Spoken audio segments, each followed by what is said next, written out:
All right, shalom and good morning, boys. Yeah, well, it is a rainy day, so I'm stuck on the land trying to get some things done.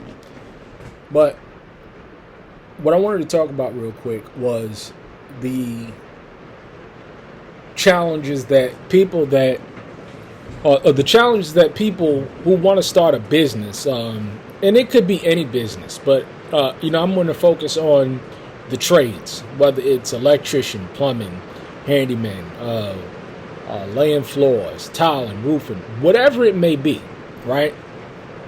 You're going to go through a learning curve with anything. And don't let that learning curve discourage you from getting into a trade. You have to, of course, learn somehow, other via, by an apprenticeship or going to school, trade school, whatever it may be. You're going to have to learn. But at a point in time, just like anything, you're going to have to go out there and do it yourself. And in going out there and doing it yourself, you're not going to be able to learn everything that you can possibly learn in every scenario that you can possibly come across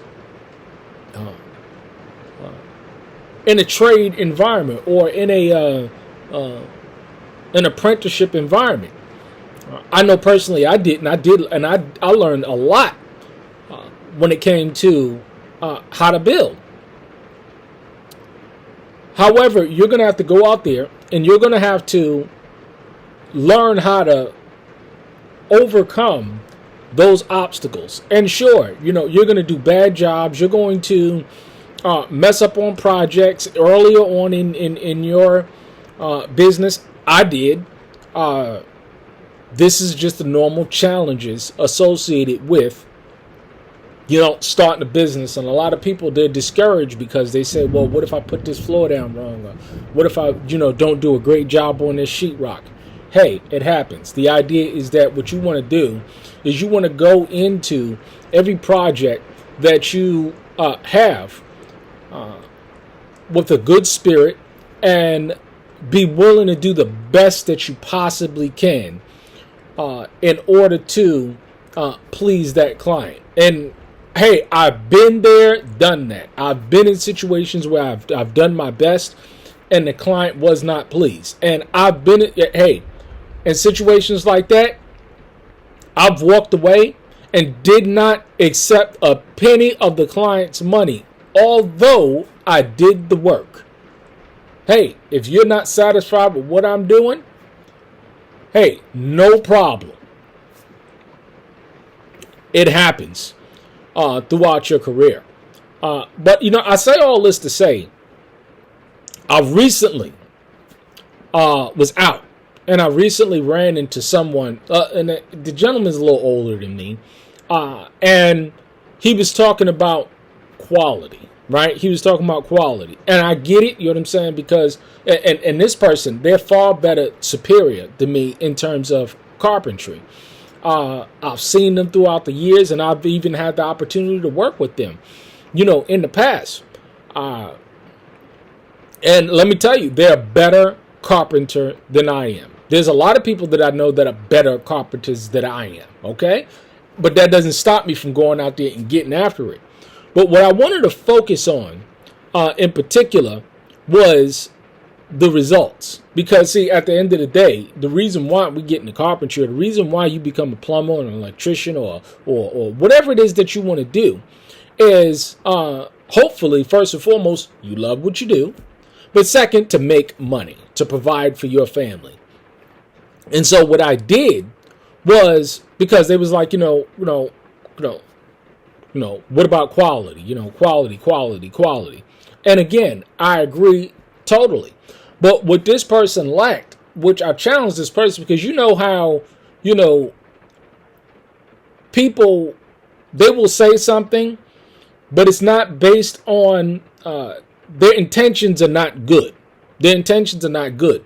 And if you're a man of discernment, you can pick up on this stuff because, you can always see a little air of envy going on And so I came back and, because I'm quick with the snapback. Well, let me see your website. Let me see your year-to-date revenues. Let's compare invoicing, so that we can see who's making more money. You see, because at the end of the day, you can be more skilled, but if you lack the business acumen, if you lack the intangibles, if you lack the ability to go in and deal with a client, engage a client, and close big business, and do it consistently and grow, and the numbers show, then what good is it to be a skillful electrician or a skillful carpenter or a skillful plumber or roofer? It doesn't matter, because the person with the business acumen, the person with the business skills, the person that knows how to communicate with clients, they close the business and they get the business over you.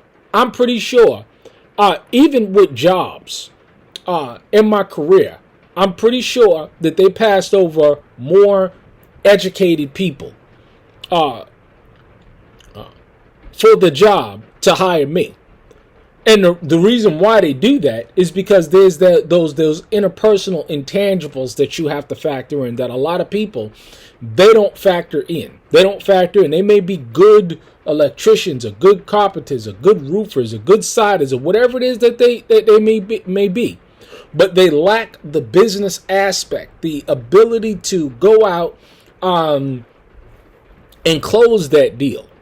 The ability to communicate with that client in such a fashion that it resonates with their spirit and that they want to do business with them.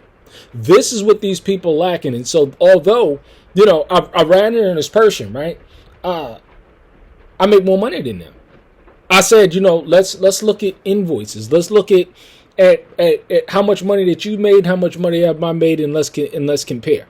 Because what does it matter if you know how to frame better, or sheetrock better, or tile better, and you can't translate that into real revenues for yourself and your family? I mean, the whole point is to provide for our families by way of a trade, by way of a career. Because see, if a man doesn't work, a man don't eat. If a man doesn't provide for his own home, he's an infidel and is denied the faith, right? So we're supposed to be able to produce. It's supposed to be able to translate into real, tangible things and progress in our lives. Is that not the case? So don't worry about being perfect or doing a perfect job doing your time when it comes to getting involved in a trade or doing anything. Just focus on doing the best that you can and work on those those interpersonal skills. Work on those intangibles as well, because that's what's really going to set you apart. I notice definitely in this day and age, what sets me apart from other businesses, my ability to resonate with that client, even though somebody else may come along and may be, a better drywaller, a better sheetrocker, a better framer, a better roofer, a better plumber, a better electrician. Clients love that connection that they get. How many times have you been invited over to a client's house to enjoy the work that you put forward over a dinner or some drinks after you finish the project? Or did the client just send you on your way? See, I develop relationships with clients where I have those kind of relationships, where afterwards they'll invite me over for dinner. They'll invite me over for drinks. They'll invite me over. My last client, I did the kitchen remodel. They invited me over and I brought over lamb and stuff. And how many clients have done that with you? You see? That's the difference. That's the intangible. And that leads to even more business, because you know how to build business relationships. Skill sets. People are good at what they do.